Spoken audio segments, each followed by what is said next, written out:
Hello दोस्तों, कैसे हैं आप लोग। आज हम एक कोरियन मूवी की रिव्यू करने जा रहे हैं जिसका टाइटल है the gangster, the cop and the devil. ये एक सच्ची कहानी पे आधारित मूवी रिव्यू है जिसके आखिर तक पहुंचते पहुंचते आपके होश ही उड़ जाएंगे कि कोरियन मूवी सच में इतनी मज़ेदार कैसे होती है। तो कहानी की शुरुआत में हम चाओनान शहर को देखते हैं जहां एक वाइट कार एक ब्लैक कार का पीछा कर रही होती है और फिर कुछ दूर चलने के बाद एक सुनसान रास्ता देखकर वो वाइट कार वाला बंदा वो ब्लैक कार वाले को ठोक देता है। ब्लैक कार का बंदा कार से उतरता है और कार के डैमेज की वीडियो बनाने लगता है ताकि बाद में वो उसे यूज करके इंश्योरेंस क्लेम कर सके। पर उसे क्या पता था उसकी मुलाकात आज डेविल से होने वाली है। जब वो वीडियो बना रहा होता है तो कार ठोकने वाला बंदा उससे अजीब तरीके से बात करने लगता है और देखते ही देखते वो वाइट कार वाला बंदा जो कि डेविल है वो उस पर चाकू से बिना कोई वजह के बड़े बेरहमी तरीके से वार करने लगता है और फिर उस बंदे को उसी के कार के अंदर ले जाकर मार डालता है और वहां से निकल जाता है। दूसरे दिन सुबह हमारा कॉप जिसका नाम ताई सुक होता है वो उस क्राइम सीन पर पहुंचता है। इन्वेस्टिगेशन करने के दौरान उसने लाश को देखा, फिर उसका ध्यान कार के पिछले हिस्से पर गया जहां उसने कार के डेंट को देखा जो कि एविडेंस के तौर पर अच्छी लीड हो सकती थी। दूसरे पल हम हमारे कहानी के तीसरे किरदार द गैंगस्टर बॉस को देखते हैं जिसका नाम डोंग सू होता है। डोंग सू वहां का सबसे पावरफुल गैंगस्टर गॉडफादर होता है जिसका खुद का अपना गैम्बलिंग का बिजनेस होता है जो कि कंप्लीटली इल्लीगल होता है। फिर हम देखते हैं डोंग सू अपने राइवल गैंग के लीडर के साथ बैठकर मीटिंग कर रहा होता है जहां डोंग सू की उस बंदे से बहस हो रही होती है। तभी उस वजह से इन दोनों लीडर्स के चेले भी आपस में बहस करने लग जाते हैं। फिर डोंग सू उड़ता है और अपने ही बंदे को खींचकर झापड़ मारता है और दूसरे बंदे के मुंह में ही हाथ डालकर उसके एक दांत बाहर निकाल लेता है और कहता है जब हम बात कर रहे हैं तो तुम्हारी इतनी औकात कि तुम हमारे सामने बहस करो। और ये सब चीज देखने के बाद दूसरे गैंगस्टर लीडर की हालत ढीली हो जाती है। फिर डोंग सू उसी बंदे के बॉडीगार्ड की दांतों वाली शराब उसको पिलाकर डील डन कर लेता है। दूसरे पल हम देखते हैं ताई सुक अपने बॉस को मर्डर्स से रिलेटेड कुछ डॉक्यूमेंट्स दिखाता है और कहता है कि पिछले कुछ दिनों से जो मर्डर्स हो रहे हैं उनका पैटर्न मुझे कुछ एक जैसा लग रहा है और उन्हें मारने के लिए जो हथियार यूज किए गए थे वो सब एक ही तरह के हथियार लग रहे हैं। और ये सब देखकर मुझे लगता है कि ये कोई साइको किलर का काम है। और ये सब सुनने के बाद ताई सुक का बॉस उसको उल्टा ही डांटने लगता है कि ये सब तुम्हारा वहम है, तुम साउथ पिक्चर बहुत ज्यादा देखने लग गए हो। फिर दूसरी पल हम हमारे गैंगस्टर बॉस को देखते हैं जो कि अपनी गाड़ी से निकलता है कहीं जाने के लिए और वो खुद गाड़ी ड्राइव करके निकल जाता है और रास्ते में बहुत बारिश होने के कारण वो आराम से गाड़ी चला रहा होता है और इसी दरमियान वो अपने बिजनेस के बारे में भी सोच रहा होता है आराम से। तभी उसकी कार को पीछे से कोई ठोक देता है और ये कोई और नहीं साइको किलर ही होता है। डोंग सू गाड़ी से उतरता है और देखता है कि गाड़ी में इतना बड़ा कोई डेंट नहीं है तो वो उस बंदे को जाने को कहता है और जैसे ही वो पीछे मुड़ता है तो साइको किलर उस पे पीछे से वार कर देता है। पर साइको किलर को क्या पता इस बार उसका पाला किससे पड़ा है और डोंग सू किलर को धोबी के कुत्ते जैसे धोने लगता है और जमीन पर पटक देता है और उसी दरमियान किलर डोंग सू को छुरा से जख्मी कर देता है। पर अपना डोंग सू भी किसी से कम थोड़ी ना है, वो भी किलर का छुरा लेकर उसी के सीने में दे मारता है और उसे जख्मी कर देता है। तभी किलर को एहसास होता है कि ये बंदा मेरे बस का नहीं है और वहां से गाड़ी लेकर डोंग सू को ठोकते हुए मौके से फरार हो जाता है। डोंग सू को हॉस्पिटल ले जाया जाता है और उसी बीच डोंग सू का राइट हैंड डोंग सू के राइवल गैंग वालों पर हमला करवा देता है ये सोचकर कि ये अटैक वो लोगों ने ही करवाया होगा। दूसरे पल हम किलर को देखते हैं जो छुरे से हुए घाव पर उसको सील करने के लिए स्टेपलर लगा रहा होता है और स्टेपलर लगाने के बाद वो अपनी गाड़ी को छोड़कर वहां से निकल जाता है और कपड़े ना होने के कारण वो एक बूढ़े इंसान को मारकर उसके कपड़े लेकर निकल जाता है। अगले दिन जब डोंग शू को होश आता है, वो बताता है कि जिसने मुझ पर अटैक करवाया था वो आदमी दूसरी गैंग का बंदा नहीं था, बल्कि वो कोई बाहर का बंदा था। फिर डोंग सू अपने बंदे को किलर के गाड़ी के डिटेल्स देता है और कहता है कि उसे जल्द से जल्द मेरे पास लेकर आओ। उसी पल वहां ताई सूक वहां आ जाता है और वो डोंग सू से मामले के बारे में पूछताछ करता है, पर डोंग सू उसे कुछ भी बताता नहीं है और ना ही कोई रिपोर्ट रजिस्टर करवाता है, क्योंकि उसे पुलिस पर रत्ती भर भी विश्वास नहीं होता है। फिर ताई सुक वहां से निकल जाता है और जब वो पार्किंग से निकल रहा होता है तो वो डोंग सू की कार के पिछले वाले डेंट को देखता है और उसकी फोटो उठा लेता है, जहां उसे ये समझ आता है कि ये वही साइको किलर का काम है। फिर डोंग सू स्केच आर्टिस्ट को बुलाकर किलर का स्केच बनवाता है और उसे सारे जगह फैला देने को कह देता है और अपने सारे बंदों को सिर्फ उसी साइको किलर को ढूंढने के काम पर लगा देता है और कहता है कि पुलिस से पहले मुझे ये बंदा मिलना चाहिए।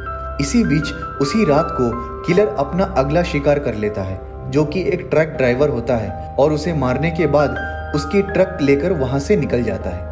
और जब वो जा ही रहा होता है तभी ट्रक के अंदर से ट्रक ड्राइवर का हेल्पर निकलता है और वो दोनों के बीच हाथापाई हो जाती है और उसी दरमियान किलर का छुरा बाहर गिर जाता है। फिर अगले पल ताई सूक डोंग सूक के इल्लीगल धंधों पर रेड करवा देता है, जिसकी वजह से डोंग सू से डायरेक्ट मीटिंग हो पाती है और वो डोंग सू को बताता है कि ये बंदा जो ऐसे मर्डर कर रहा है वो एक साइको किलर है, वरना किसकी मजाल जो डोंग सू जैसे बीस्ट पर अटैक करने की सोच भी सके।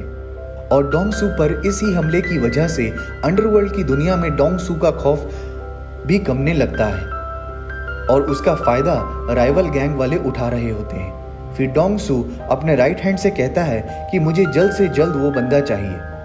फिर डोंग सू का राइट हैंड उसको किलर का छुरा और कार मिलने की खबर देता है। फिर डोंग सू कुछ पल बाद ताई सुक को कॉल करता है और उसे अपने घर पर बुलाता है और कहता है कि दोस्त, तुझे तो पता है कि गैंगस्टर का धंधा उसके डर से चलता है और जहां उसका डर खत्म हुआ वहां उसका धंधा खत्म हुआ, और मैं अपने धंधे को खत्म होता हुआ नहीं देख सकता और जल्द से जल्द मुझे उस साइको किलर को पकड़ना है और उसमें मुझे तुम्हारी मदद चाहिए ताकि मैं अंडरवर्ल्ड को बता सकूं कि असली डॉन कौन है। फिर ताई सुक और डोंग सू डील करते हैं कि जिसके भी हाथ डेविल यानी साइको किलर लगेगा वो उसका हो जाएगा। जहां एक तरफ ताई सुक उस किलर को कोर्ट लेकर जाना चाह रहा होता है और दूसरी तरफ डोंग सू उस किलर का भर्ता बनाना चाह रहा होता है। फिर डील डन होने पर डोंग सू ताई सुक को यह बताता है कि उन दोनों के बीच जो भी बातें अभी सब हुई हैं वो सब रिकॉर्ड हो चुकी है और अब ताई सुक उसे धोखा नहीं दे सकता है। फिर डोंग सू पुलिस वालों को किलर का स्केच देकर काम पर लगा देता है और उस डील की वजह से ताई सुक और उसके टीम को डोंग सू के वेयरहाउस में जाने की परमिशन मिल जाती है और वेयरहाउस पहुंचने पर ताई सुक को किलर की बरामद की हुई गाड़ी खड़ी हुई मिलती है और वो अपने काम पर लग जाते हैं, जहां वो लोग किलर के डीएनए सैंपल्स तलाश करने लग जाते हैं। इसी बीच दूसरे पल हम देखते हैं कि डोंग सू अपने राइट हैंड को भेजता है दूसरे गैंग के बॉस को मारने के लिए, जिसे डोंग सू ने जिसे दांत वाली दारू पिलाई थी उसने शुरू में। वो बंदा डोंग सू की गिरी हुई रेपुटेशन का फायदा उठा रहा था, तो डोंग सू उसको हमेशा के लिए सुलाने का ऑर्डर दे देता है और किलर के बरामद किए हुए चाकू से ही उसका मर्डर करवाता है ताकि सारा शक किलर पर चला जाए। दूसरी तरफ फॉरेंसिक टीम से ताई सुक को कॉल आता है और वो डॉक्टर बताती है कि डीएनए रिपोर्ट आ गई है और पिछले सारे मर्डर्स इस साइको किलर के डीएनए के साथ मैच हो रहे हैं और वही सेम डीएनए राइवल गैंग के लीडर के खंजर पर भी मिला है, डॉक्टर बताती है ताई सुक को। अब ये मामला ज्यादा संगीन होने पर इस मैटर को सीरियल किलिंग के तौर पर रजिस्टर कर लेते हैं पुलिस डिपार्टमेंट और पूरा डिपार्टमेंट इन्वॉल्व हो जाता है इस साइको किलर की तलाश में। अगले पल में ताई सुक डोंग सुक के पास जाता है और उसको जोरदार पंच मारता है क्योंकि उसको पता चल जाता है डोंग सू ने ही राइवल गैंग के लीडर को मरवाया है।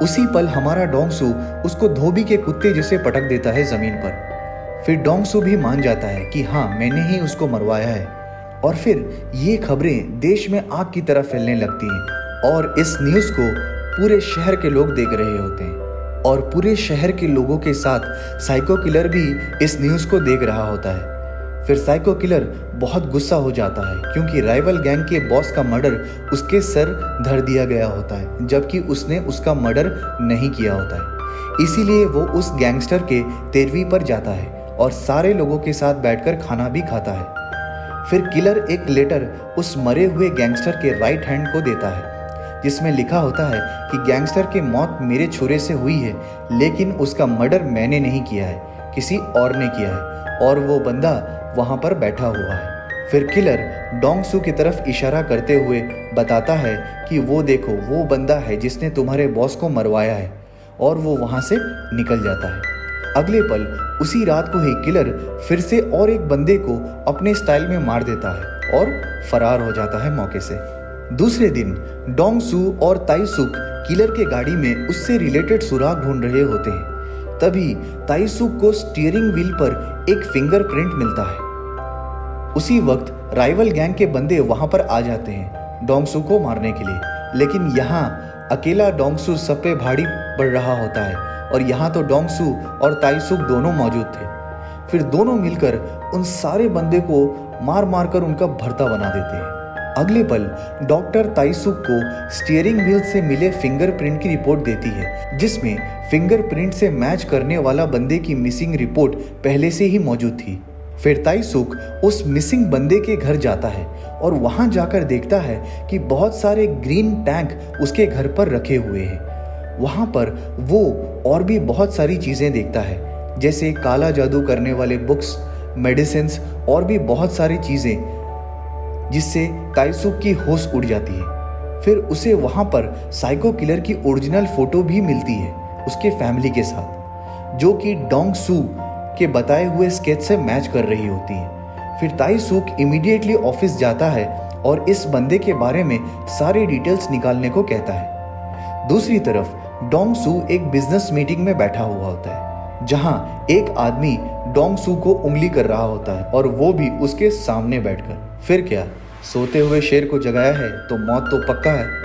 फिर डोंग सू उस बंदे को इतने चांटे मारता है कि वो बंदा उसके चांटों से ही मर जाता है। फिर ताइसुक डोंग सू को किडनैपर का वॉइस मैसेज भेजता है और डोंग सू उसको सुनकर कंफर्म कर देता है कि ये वही साइको किलर की आवाज़ है। इन्वेस्टिगेशन करने पर पता चलता है कि किलर का नाम कैंग योंग था।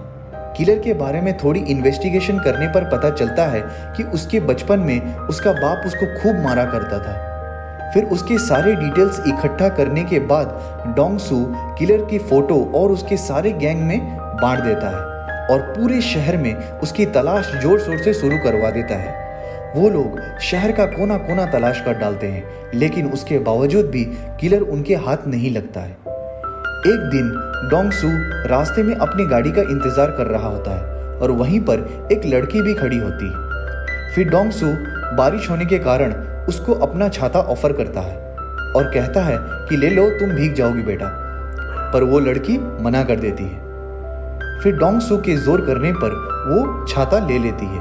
फिर वहां ताइसुक आ जाता है और बच्ची से कहता है कि तुम्हें किसी भी अनजान व्यक्ति से सामान लेना नहीं चाहिए, वो लोग बदमाश भी हो सकते हैं। फिर वो लड़की पलटकर जवाब देती है कि मुझे तो आप भी चेहरे से बदमाश लग रहे हो, और डोंग सू हंसने लगता है इस बात को सुनकर। फिर वो लड़की डोंग सू को छाता देने के लिए थैंक्स बोलकर अपने बस में चढ़ जाती है और कोइंसिडेंटली किलर भी उस बस में बैठा होता है, लेकिन किसी का भी ध्यान उस पर नहीं जाता है।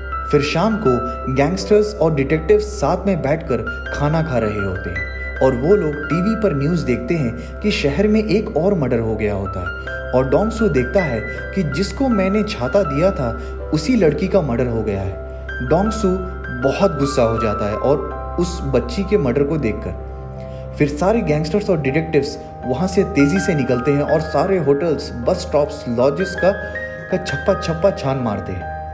आखिरकार उन्हें एक होटल मिल ही जाता है जिसके ओनर ने कंफर्म कर दिया कि ये बंदा यहीं पे रुका हुआ है, लेकिन वो अभी फिलहाल यहाँ पर नहीं है। फिर सारे गैंगस्टर्स और डिटेक्टिव्स उस साइको किलर का इंतजार करने लग जाते हैं छुपकर। फिर किलर देर रात को वापस अपने होटल पर वापस आता है और सारे लोग यहाँ उसका बेसब्री से इंतजार कर रहे होते हैं। किलर धीरे धीरे अपनी गाड़ी को आगे बढ़ा रहा होता है। फिर उसे कुछ ना कुछ गड़बड़ लगता है। फिर किलर अपनी गाड़ी को तेजी से भगाने लगता है और डोंगसू और ताइसुक भी अपनी गाड़ी तेज रफ्तार से उसका पीछा करने लग जाते हैं। फिर बहुत देर के भागम दौड़ी के बाद 3 कार आपस में टकरा जाती हैं और किलर उससे निकलकर भागने लगता है और डोंगसू और ताइसुक भी उसका पीछा करने लगते हैं। उसको पकड़ने के चक्कर में वो लोग अलग अलग हो जाते हैं और उसका फायदा उठाकर किलर डोंगसू के राइट हैंड को मार देता है और मरते मरते डोंगसू का राइट हैंड उसको किलर कहाँ भागा होता है उसका पता बता देता है। फिर डोंगसू उस किलर के खून के धब्बों का पीछा करके एक कैरियोके बार में पहुंच जाता है, जहां वो देखता है कि 2 लड़की गाना गाते हुए रो रही होती हैं और वो समझ जाता है कि किलर यहीं पे अंदर है और किलर भी अंदर डोंगसू का इंतजार कर रहा होता है। फिर डोंगसू उस दरवाजे को तोड़कर अंदर घुस जाता है और उस दरवाजे से ही उस किलर को मार मार कर उसका भर्ता बना देता है और अधमरा कर देता है और उस किलर को उसके पैर से घसीटते हुए लेकर बाहर आता है। फिर ताइसुक डोंगसू को कॉल करता है पर डोंगसू उसका कोई भी रिस्पॉन्स नहीं देता है। ताइसुक सोचता है कि उसको और कुछ भी नहीं मिलेगा। फिर डोंगसू साइको किलर को अपने वेयरहाउस पर ले जाता है और उसकी खूब धुलाई करता है, लेकिन साइको तो साइको है, उसको क्या फर्क पड़ने वाला है, वो बस पागलों की तरह हंसते रहता है। फिर डोंगसू उसके टुकड़े टुकड़े करने के लिए फारसा उठा लेता है और उसी पल ताइसुक वहां आ जाता है डोंगसू की वेयरहाउस को तोड़ते हुए और ताइसुक के गाड़ी के ठोकने की वजह से डोंगसू बेहोश होकर गिर जाता है और ताइसुक किलर को लेकर वहां से निकल जाता है। वो उसे सीधे पुलिस स्टेशन ले जाता है, जहां सभी लोग उस सीरियल किलर को देखकर शॉक हो जाते हैं। फिर अगले दिन पुलिस डोंगसू के सारे धंधों पर रेड करके उसके सारे बंदे को सीज कर देते हैं। अगले पल हम देखते हैं ताइसुक किलर से इंटरोगेशन कर रहा होता है और इंटरोगेशन के दौरान किलर बिल्कुल भी शांत बैठा होता है और ताइसुक का कोई भी जवाब ठीक से नहीं दे रहा होता है और ताइसुक को गुस्सा आता है और वो किलर को धोने लगता है, क्योंकि ताइसुक के पास किलर के अगेंस्ट सफिशिएंट एविडेंस नहीं होता है जो कि उसको जेल भेज सके। और दूसरी तरफ किलर ने एसिड से अपने सारे फिंगरप्रिंट्स भी मिटा रखे होते हैं ताकि उससे उसके मर्डर वेपन से जोड़ा ना जा सके। फिर दूसरे दिन किलर को कोर्ट में पेश किया जाता है और वो पहले से ही अपना डिफेंस तैयार करके चल रहा होता है और कहता है कि मैं तो सीधा साधा सा बंदा हूँ और पुलिस को कोई नहीं मिला तो वो लोग मुझे बलि का बकरा बनाकर यहाँ ले आए हैं। फिर जज भी सफिशिएंट सबूत नहीं होने के कारण उसको सजा देने में हिचकिचा रहा होता है और सारे विक्टिम्स की फैमिली भी कोर्ट में बैठी हुई होती है और अपने लोगों के लिए इंसाफ की गुहार लगा रहे होते हैं वो लोग। फिर प्रोसिक्यूटर एक विटनेस को बुलाता है जो एकमात्र विटनेस और विक्टिम होता है जो कि साइको किलर के हमले से बच गया होता है और वो बंदा कोई और नहीं, हमारा रॉकी भाई डोंगसू होता है। फिर हम पिछली रात वाली सीन देखते हैं जहां ताइसुक डोंगसू की मदद लेने गया होता है, जहां वो डोंगसू से कहता है कि हमें साइको किलर को पकड़ने के लिए कानून का सहारा लेना चाहिए। फिर ताइसुक एक रिकॉर्डिंग डोंगसू को सुनाता है जिसमें डोंगसू की वॉइस रिकॉर्डिंग होती है, जिसमें उसने कन्फेस किया होता है कि उसने ही राइवल गैंग के लीडर को मरवाया होता है और उस खून का इल्जाम किलर के सर कर दिया होता है। फिर डोंगसू के पास कोई भी चारा नहीं होता है ताइसुक की बात मानने के अलावा। फिर डोंगसू ईमानदारी से गवाही देता है कि साइको किलर ने ही उस पे छुरे से हमला किया था। फिर डिफेंस अटर्नी उठकर कहता है कि हम एक क्रिमिनल की बातों पर कैसे यकीन कर सकते हैं। फिर डोंगसू कहता है कि अगर ये सब कत्ल तुम्हारे फैमिली वालों के साथ हुआ होता तो तब भी क्या तुम ये बात बोल रहे होते। इन सब बात के बावजूद साइको किलर डोंगसू पर हंस रहा होता है। फिर डोंगसू खड़ा होता है और सलमान भाई जैसे अपनी शर्ट निकालकर बॉडी दिखाता है और कोर्ट को बताता है कि किलर ने कहां कहां उसको छुरा मारा था। फिर डोंगसू वो स्केच भी दिखाता है जिसको उसने हमले के ठीक बाद बनवाया था और उसके बाद डोंगसू किलर के हाथ से लिखा हुआ लेटर भी दिखाता है जिसमें लिखा था कि खून मेरे ही छुरी से हुआ है और बाकी का हिस्सा जिसमें डोंगसू के बारे में लिखा था उसको डोंगसू ने पहले से ही फाड़ दिया था। फिर आखिर में डोंगसू बताता है कि जिस रात किलर ने मुझ पे हमला किया था उस रात मैंने भी उस पर पलटवार किया था। जिसका निशान अभी भी उसकी छाती पर मौजूद होगा। फिर जब किलर की पहचान पुलिस करती है तो निशान वही मिलता है जहां डोंगसू ने बताया होता है। फिर ये सब देखने के बाद जज साहब साइको किलर को मौत की सज़ा सुना देते हैं और साथ ही साथ डोंगसू को भी जेल भेजने का आदेश दे देते हैं। लेकिन डोंगसू की गवाही देने की वजह से उसकी सज़ा कम हो जाती है और इसके बाद ताइसूक को ये केस सॉल्व करने के लिए प्रमोशन मिल जाता है। फिर अगले पल हम देखते हैं डोंगसू जेल चला जाता है जहां उसको सभी कैदी झुककर सलाम करते हैं और दूर बेंच में वहीं साइको किलर बैठा होता है, जिसको देखकर डोंगसू हंसने लगता है। दरअसल डोंगसू एक ही शर्त पर गवाही देने के लिए माना होता है कि पुलिस उसको वही जेल में डालेंगे जिसमें किलर होगा। अगले पल हम देखते हैं डोंगसू जेल के वॉशरूम में एक रस्सी लेकर जाता है जहां किलर नहा रहा होता है। फिर डोंगसू कहता है कि जिसका खेल तुमने शुरू किया था उसका ख़त्म होना भी ज़रूरी है। फिर डोंगसू हंसने लगता है और किलर की फटके 4 हो जाती है और आगे आप लोगों को पता ही है कि डोंगसू ने उसका क्या हाल किया होगा। तो दोस्तों, इसी के साथ हमारी ये मसालेदार कहानी की अंत यहीं हो जाती है।